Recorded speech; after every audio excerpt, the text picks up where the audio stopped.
Chaîne de Sukkot de Hanouka. Nous lisons dans le Mizmor Shir Hanoukat Abayit David, et on ajoute aussi dans le Moussar à la Missile Balaniflaot Shasita Baïmé Mahem Bazeman Azé. Alors la Shila qui se pose, comment se fait que Hazal ont ajouté dans le Moussar Baïmé Mahem Bazeman Azé? Alors, Bishlama Baïmé Mahem, on comprend que les Dorot d'avant, les Dorot jusqu'à un Odor Anour Abota Ikvatim Shicha, sont des Dorot où les Nissim Ayubouim, ils ont vécu des Nissim Mamash, les Malamateva.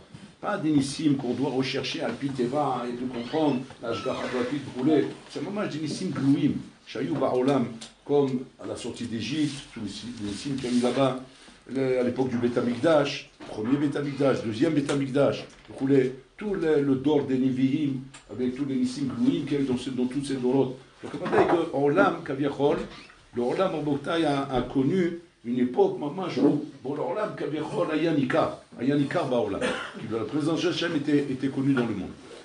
Et puis, Tom, le monde a sombré à la fin des Nevi'im, à la fin des Tanaïm, des Amoraïm, des Rishonim, il a sombré vers ce qu'on appelle l'Ikva des Mishira, qui est, maman, Koufat Esther, l'Esther Panim d'Akadosh Baruch Hu. Il a fait. L'Esther Panim d'Hachem, la page toute, c'est de dire quoi? C'est de dire que maintenant, les Nissim d'Hachem ne sont plus dévoilés, il n'y a plus de Nissim, on ne voit plus de Nissim. Et la main, c'est quoi alors, la Naga? C'est la Naga Piteva. La Naga Piteva, c'est elle qui est celle qui nous dirige, et tout se passe à Piteva. Et Kilo Hachem attend de nous de faire notre avoda dans un Olam qui mitnaeg al Piteva. Jusqu'à maintenant, pour le Olam, comment dire, a intervenu dans le Teva, il a montré comment il était le Melech Olam, à la sortie d'Égypte, à travers toutes les époques, le coulé. Et là maintenant, Pitom, c'est al Piteva. Srim Lavod al Piteva. Alors, si c'est comme ça, hein, comment Chazal, ils peuvent dire Baïmi Mahem Bazemanazé? Bazemanazé, ça veut dire quoi? Ça veut dire que la Naga de Nissim est toujours là. Elle est toujours là. C'est toujours là, alors on ne la voit pas. La Malorim, autant. Et tu vas me dire, il faut comprendre, le Teva commence à naître. Attends, c'est tellement bien caché qu'on ne voit plus rien. Donc, c'est bien beau de dire que ça, c'est mis la pêche dans le Teva. Mais il faut qu'on voie quelque chose. Si on ne voit rien, on ne peut pas comprendre en bouteille. En fait, ce qu'on compte, c'est comme ça. Le Ramban explique que tous les Nissim Glouim qu'Hachem il a fait dans le Olam, c'est pour être Mechaner et Olam, la Shon Chinour. La Shon Chinour. Mechaner et Olam, parce que c'est ça le but d'Anes, de comprendre que le Olam mitneheg al-pi Nissim, al-pi Hachem. Que le Olam mitneheg al-pi Hachem. C'est le Chaner et Olam.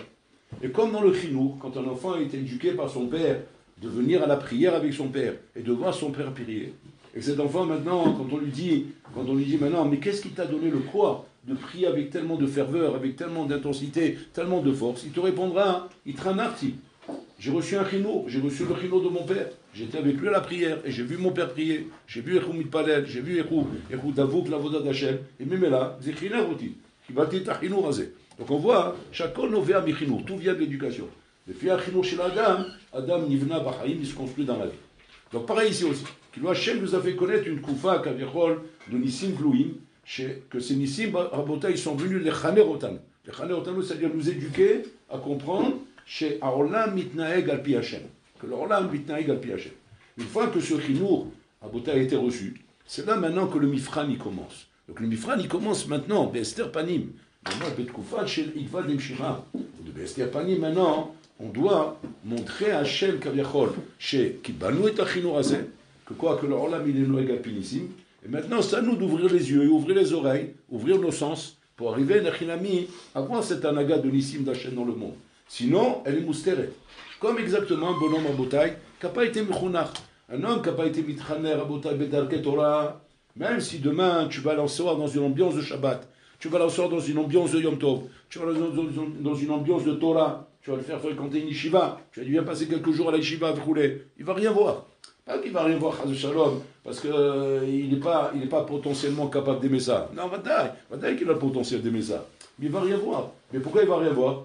Ce n'est pas de sa faute. Ou l'eau est traner, ou l'eau qui belle tachinourasé. Donc c'est que le trinour est nécessaire pour pouvoir apprécier Mazé Shabbat, Mazé Kashrut, Mazé Kol Davar. C'est-à-dire, ce n'est pas le tour à bouteille de croire que quand je suis projeté dans une ambiance, forcément, je vais ressentir ce qui se passe dans cette ambiance. Non.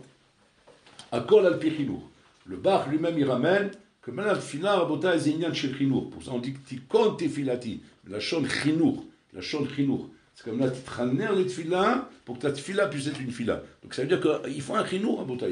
On ne débarque pas comme ça, et puis on arrive à ressentir des choses telles qu'on devrait les ressentir normalement. Il faut un chinour. Alors, et la chilami, tu as le bonhomme qui a reçu le chinour depuis son enfance, et que celui-là, au moins, il a cet avantage de dire, voilà, j'ai un chinour, donc mais là, quand j'avance maintenant dans ma Vodat Hashem, où je vais me voir dans la tefila, je vais me voir dans le Shabbat, dans les fêtes, dans n'importe quoi. J'ai ce chinour-là qui m'a préparé à savoir qu'est-ce qui doit m'interpeller là-bas, qu'est-ce que je dois regarder là-bas, qu'est-ce que je dois vivre dans ces moments-là. Il a fait. Maintenant, tu as le bonhomme, chez lui, il traîne. Il doit maintenant être mechaner tatsmo, c'est-à-dire qu'il va passer un séjour à la yeshiva, par exemple, où là-bas, il va se donner ce chinour d'apprendre ce que c'est Shabbat, ce que c'est les fêtes, ce que c'est chaque chose. Mais au Todava, un homme, il doit avoir chinour de Nissim.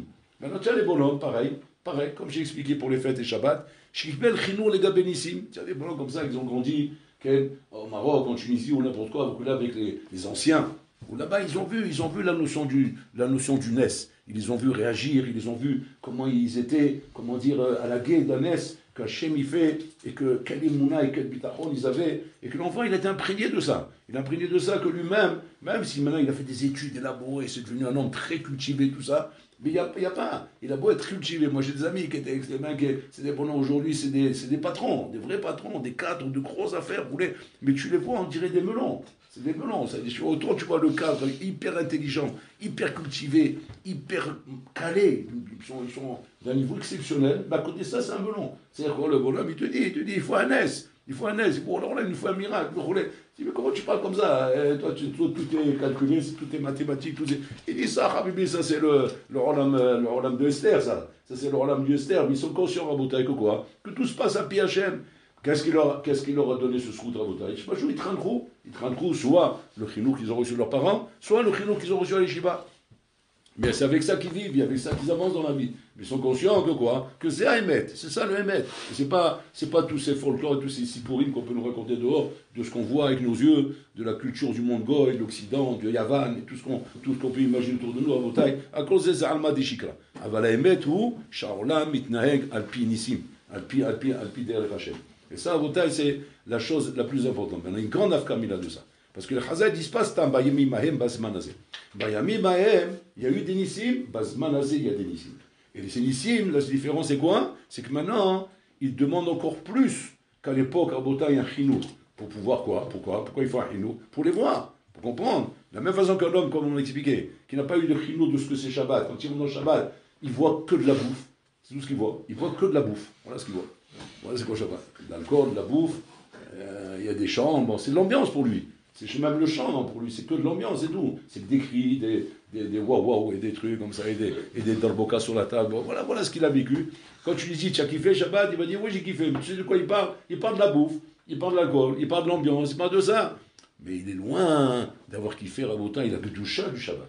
Gdusha chez Areb et Shabbat. Et ça, il se dit, mais attends, mais c'est quoi ça? Explique-moi. Je peux t'expliquer c'est quoi la bouffe. La bouffe était très bonne. L'ambiance, très belle ambiance. Mais bon, Hachem, il y a une belle ambiance. C'est quoi la Kedusha? De quoi tu me parles? Ça, c'est le chinour, Rabotai.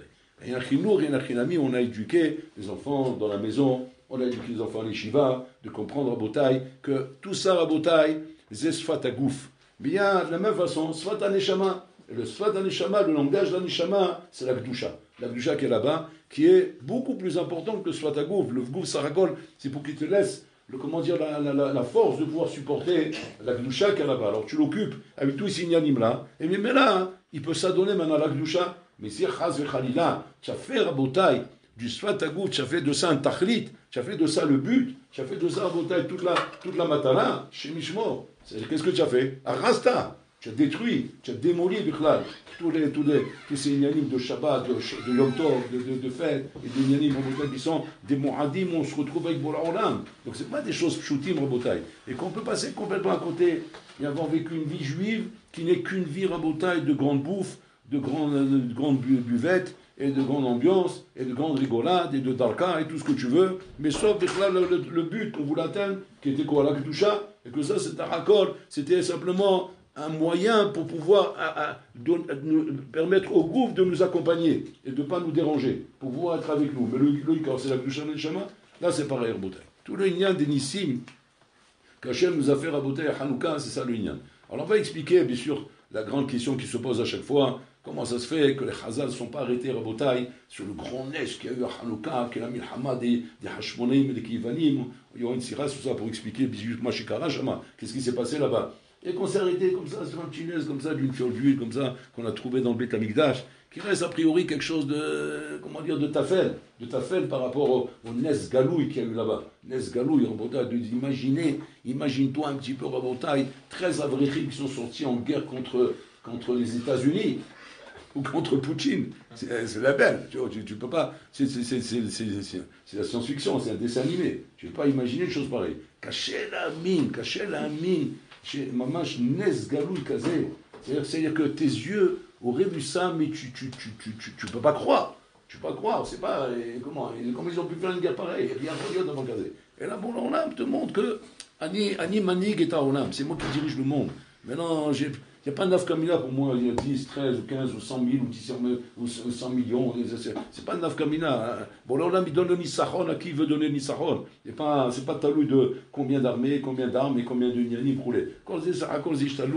Maintenant, de nous dire que les Chazal ont mis le dagesh Rabotaï sur la petite fortune, ça va, c'est bien, au Kavod. C'est bien qu'à Gav, il y a eu un massé comme ça, il y a eu un lien comme ça. Aval, Erzé, chez Chazal Rabotaï, ils ont mis le dagesh sur ça.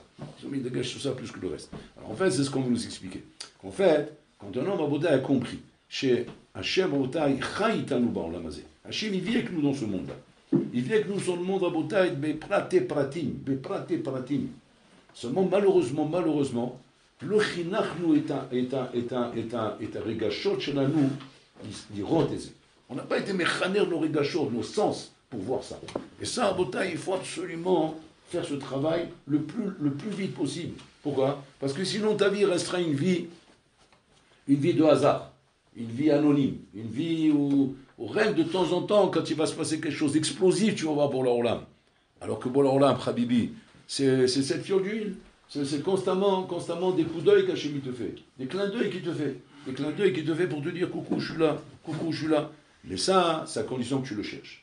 Et quand tu cherches Bola Olam, et tu sais qu'il est là, tu le vois. Bola Olam, celui qui cherche, on le voit, Hachem. Mais il faut le chercher, il faut savoir que cette mitzvah, elle est là, Rabotaï. Comme on raconte comme ça, ce assez extraordinaire qui s'est passé il y a plusieurs années en arrière en Amérique. C'est passé dans un hôpital en Amérique, à Botaï. Un médecin qui était là-bas en Amérique, ce médecin est un médecin très renommé, grande renommée, un grand professeur en Amérique, et là-bas ils ont reçu un bonhomme, un juif, qui est tombé dans la rue, crise cardiaque, en marche violente. Ils l'ont pris pour le ranimer, pour le mettre en état de rouler. Après, pour le ranimer, ils ont fixé, ça y est, il est mort, ils ont mis le drap comme c'est l'usage, le roulé, il est mort. Maintenant, ce médecin-là, ce médecin qui est arrivé, ce qu'on va raconter maintenant, qui aujourd'hui est un gros Tamid Chacham, Baruch Hashem. Il était là-bas, c'était un bonhomme chiloni, il croyait pas en Dieu, il croyait en rien, complètement assimilé, il vivait avec les goïms, ses amis étaient goïms, il vivait avec les goïms, il vivait comme un goïm. C'est-à-dire qu'il n'y avait rien de juif en lui, rien du tout.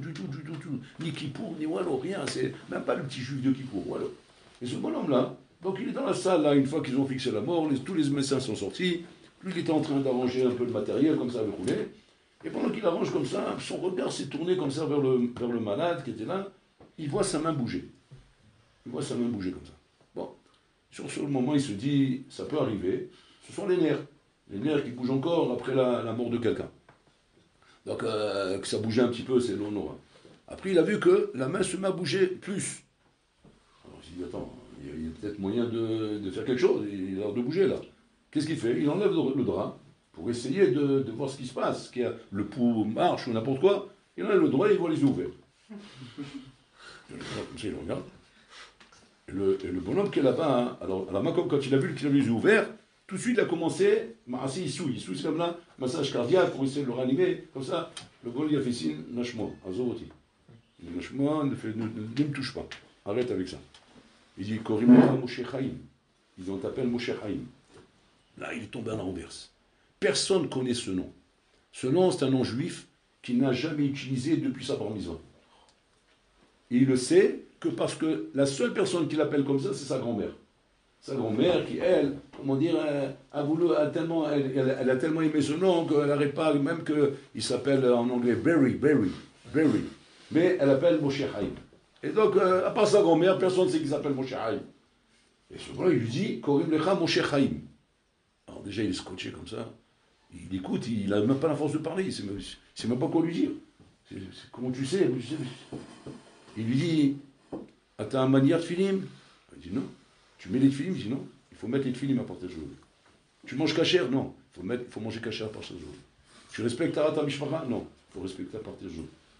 Comme ça, 2-3 trucs, hop, il a fermé les yeux, il est mort. Et là, il est réellement mort.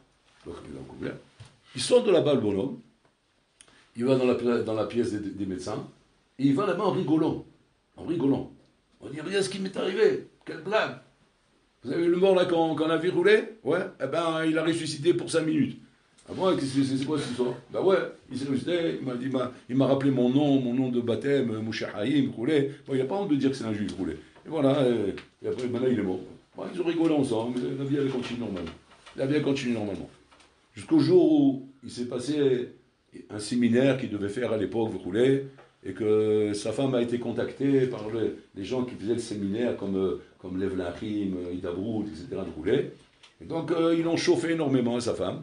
Et sa femme, il a dit, j'aimerais bien qu'on aille là-bas. Ça peut nous faire du bien. Pourquoi pas? Alors, il dit, mais qu'est-ce qui t'arrive depuis quand tu t'intéresses à un séminaire? Elle a dit, pourquoi pas? Qu'est-ce qu'il y a? Macarin. Pourquoi on est tellement, comment dire, sûr de nous? On peut toujours écouter. Qu'est-ce qu'il y a de mal? On est déjà instruits, on n'est pas des bornés. Ouais, comme on se moque des bornés chez les religieux. Il ne faut pas qu'on soit bornés nous aussi dans le sens. Donc on va écouter. Il dit, bon, tu as raison, c'est vrai, c'est intelligent ce que tu dis. Il ne faut pas être bornés nous aussi. Ils ne sont pas bornés, nous aussi. Il ne faut pas être bornés. Alors ils sont partis. Ils sont partis. Là-bas, il a incroyable mais vrai. Il y a hasard, il n'y a pas de hasard. C'était quoi les thèmes du séminaire? Les tfilim, la nourriture cachère, Tarat HaMishpacha. Et là, il s'est pris Habibi des bains, mais constamment. Bon. On dirait que c'était un guet-apens, c'était un truc organisé contre lui, quoi. Et sans arrêt dans sa tête, il se rappelait les paroles du boulot. Tac, tac, tac. C'est comme un montage. Un montage qu'Hachem fait pour amener l'homme à comprendre quelque chose, à comprendre un message. Et le bonhomme, il est sorti de là-bas. Sa femme a dit, c'est marrant, c'est moi qui t'ai encouragé à venir ici, et je t'ai senti beaucoup plus, comment dire, accro que moi. Elle a dit, ben, je te dis pas. Je t'ai pas raconté ce qui m'est arrivé à l'hôpital. Et tu vas comprendre tout de suite. Il a raconté, elle était à l'envers. Alors elle, comme elle est l'émotion, donc elle a réagi au quart de tout. Attends, mais il faut parler avec un rave, qu'est-ce qui se passe, c'est pas possible. On t'a dit ces choses-là, mais non, on parle aussi de vrai. Elle a vu tout de suite le rapport. Et lui, il a dit, oui, tu as raison, c'est vrai. Et ce rapport a fait les choses, en que quoi? Que ce bonhomme, voilà, il a fait le chouba, il a tenu Khacham, c'est lui, il a tenu la barbe, tout, etc. Ça, c'est Bayami Mahem, Bazemanazé. Bazemanazé, où Hachem nous entoure de ça, Rabotaï. Mais ça, c'est fait pour chacun de nous. Chacun de nous, Rabotaï. Seulement, il faut relever, il faut voir, il faut chercher. Et quand tu cherches, tu relèves et tu vois comment bon il s'occupe de toi. Comme cette histoire extraordinaire qu'on ramène à chaque fois à Rabotaï, de ce garçon pendant la Shoah. L'histoire Yédoua, Rabotaï. Pendant la Shoah, ce garçon, Rabotaï, que ses parents, leur allélu, ont été pris par les Allemands. Et ça arrivait très souvent, ça, à l'époque. Et des fois, ils se arrangeaient toujours les parents pour sauver leurs enfants. Alors, ils les mettaient entre les mains de Goïm, des Hassido Motaolam, des Goïm qui prenaient à cœur d'aider les Juifs. Et ils ont pu comme ça obtenir que la garde de leurs enfants, ils avaient un garçon et une fille, soit pris avec des Goïm qui les ont mis dans une cave. Et comme ça, ils leur ont permis de traverser la Shoah. Mais les parents, ils ont été emportés, bien sûr, tués dans les chambres à gaz, et les enfants ont perdu leurs parents. Mais un dernier message avant de partir, la maman l'a demandé, le papa, ils ont demandé au garçon, prends soin de ta sœur. C'est ta sœur, c'est toi maintenant son papa, c'est toi son grand frère, c'est toi son chômeur, c'est toi tout pour elle. Très bien, il a dit, ne vous inquiétez pas, je vous promets que je ferai attention à ma sœur. Donc il vivait dans la cave. Et le grand frère, comme il avait pris sur lui, il sortait, lui, pour emmener de la nourriture, pour pouvoir donner à manger à sa sœur, de lui donner tous les besoins qu'elle avait. Il prenait le risque de sortir, de tourner, etc. Et sa sœur, il lui interdisait de mettre le nez dehors. Jusqu'au jour où il est parti chercher de la nourriture pour sa sœur. Il est revenu dans la cave, sa sœur a disparu. Il était en train de paniquer dans tous les sens. Il a commencé à demander aux gens qui les ont hospitalisés, qui les ont mis là-bas dans la cave. Ils leur ont demandé, mais qu'est-ce qui s'est passé? Il a dit, sauve-toi vite d'ici. La Gestapo est arrivée. On ne sait pas comment ils ont su que vous étiez là. Ils ont attrapé ta sœur, ils ont demandé après toi, parce qu'ils ont des renseignements, mais ta chance c'est que tu n'étais pas là. Alors, quand il irait Hachem il t'aime, Dieu il t'aime, sauf toi. Il dit, pas question. Il dit, comment ça? Ben, j'ai promis à mes parents, je m'occupe de ma soeur. Où elle est ma soeur? Il dit, ben, au poste de police, mais t'approches pas de la main. Ils demandent que ça, ils attendent que ça. Ils savaient qu'ils attrapent ta soeur, c'est là pas avec lequel ils vont t'attirer. Sauve-toi tout de suite. Vous allez finir dans les camps, vous allez finir dans les chambres à gaz. Il dit, je veux rien savoir, j'ai promis à mes parents. Il est parti là-bas. Il rentre dans le poste de police, il rentre dans la gueule du loup. Dans la gueule du loup, non, sur la Gestapo, un bébé. Il le voit arriver, ah ouais, mais il tape des mains, ils ont fait la danse du ventre là-bas. Le voilà le ton. On a mis la sardine, le ton est arrivé. Je sais pas, ça y est, on l'a attrapé. Et il se met à hurler là-bas. Et Rodi, où est ma soeur? Où est ma soeur? En train de crier, il a une idée en tête, c'est sauver sa soeur. Maintenant, les Allemands, ils se moquent de lui, ils se mettent à rigoler, sa soeur. Ils s'imaginent qu'il va la récupérer. Et il pousse des cris, jusqu'à que le Mefakel, l'officier allemand, il était dans la chambre d'en haut, il descend. Il dit, c'est quoi ces cris? C'est quoi cette histoire? C'est quoi? Laissez-moi me reposer. Alors il dit, regardez, il a dit, monsieur l'officier, regarde ce qui est arrivé. Voilà le grand frère, il est là. Ah, il est là. Bon, il descend, il était tout content. Il descend, il dit, ah bon, qu'est-ce que tu prétends? Il dit, je prétends récupérer ma soeur. C'est ma soeur, je dois la récupérer, voilà, je vais la prendre, je m'en vais. Il dit, ah bon, comme ça, tu vas la prendre, tu vas partir.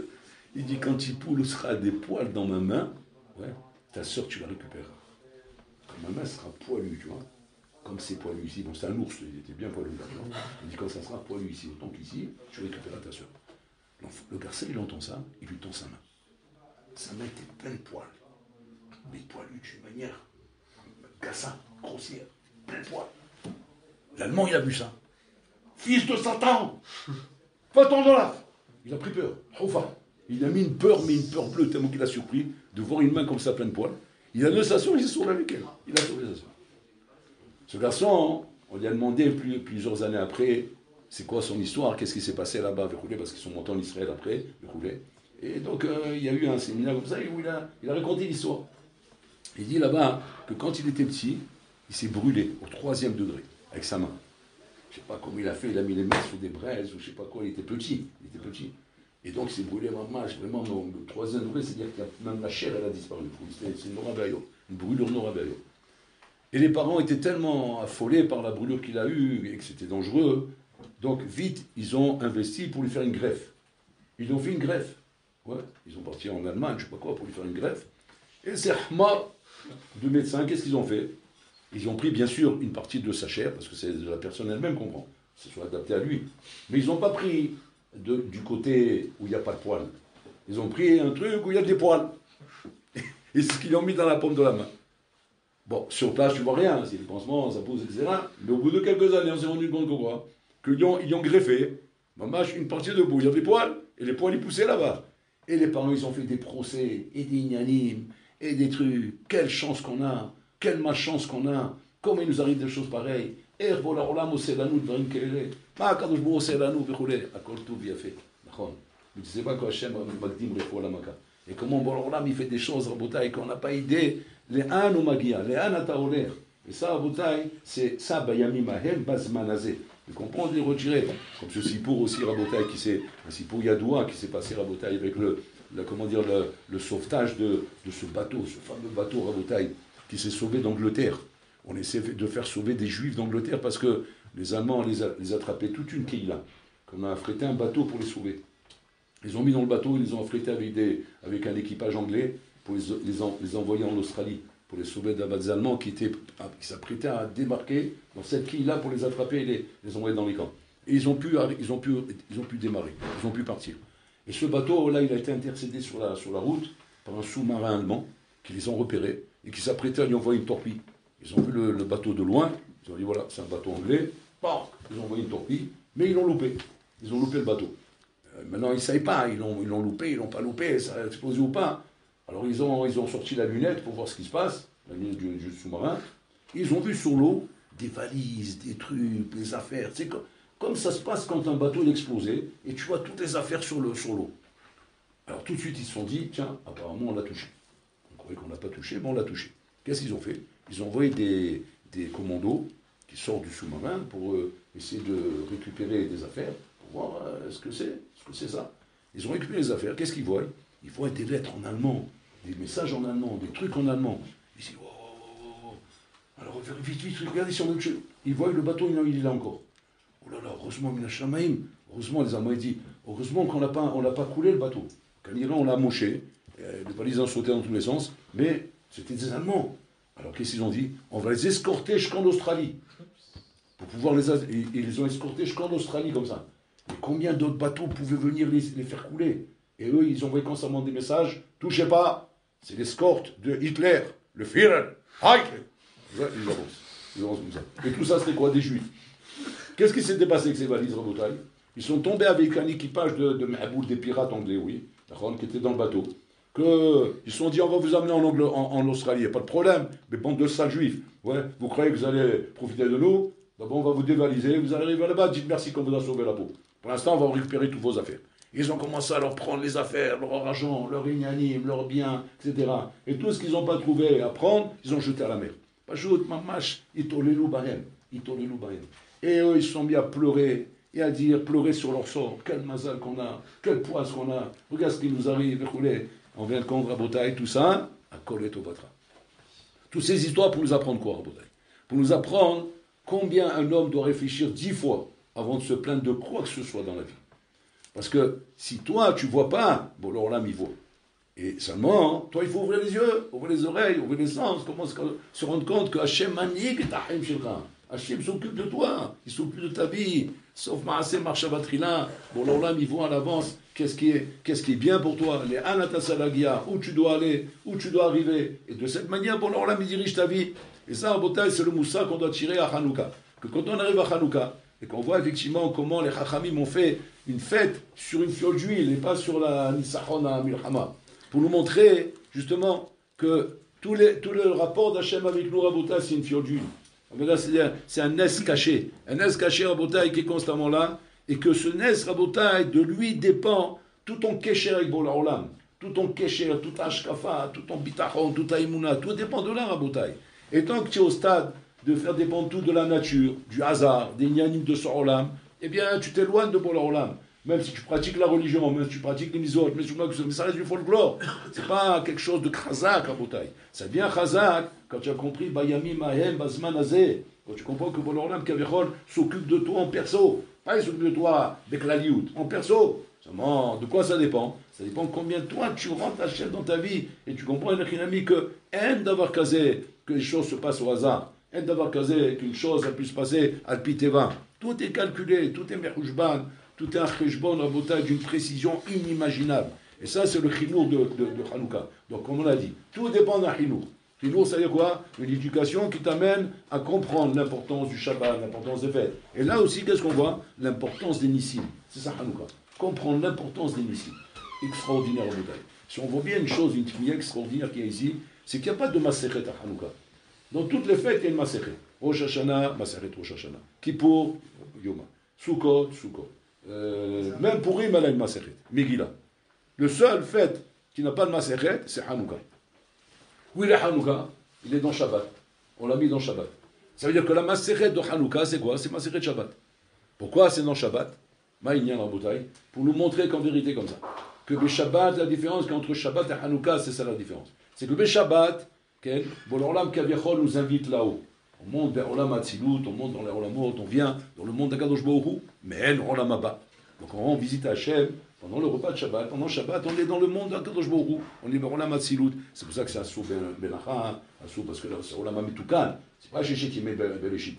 C'est Assou Belacha, tu fais le travail. Il n'a plus de travail. Tu fais un travail, maintenant tu souilles le Olam Atzilut, tu souilles le Olamot. C'est très grave. C'est très grave un homme qui fait un travail. C'est pas pour rien qu'il est Hamita. Parce qu'en vérité, il a tout fait sauter, il a tout cassé. Donc maintenant, c'est, tu montes dans les Olamot. Hanouka, c'est Prinat Shabbat Ba'olamazé. C'est Prinat Shabbat Ba'olamazé. C'est quoi? Les Olamot d'en haut descendent en bas, Rabotai Ba'olamazé. Et il te montre comment les Maasé, le même or, Prinat Shabbat, Rabotai, qui est Prinat Atzilut, descend dans l'Olamazé. Dans Rabayov. Pourquoi faire? Pour nous montrer que quoi? Que c'est pas que là-haut que ça se passe. Ça se passe ici aussi en bas. Bon, là, ce qu'il fait là-haut, il le fait en bas. Maintenant, on te donne l'opportunité à Hanouka de pouvoir, mamash, comment dire, capter ça, prendre ça. C'est-à-dire sortir de Hanouka avec des kelim qui vont te permettre, Enochinami, de vivre comme ça, de vivre avec cet esprit, de comprendre que Bolam Noël est à nous, s'occupe de nous. Et ça c'est le yesod de Hanouka.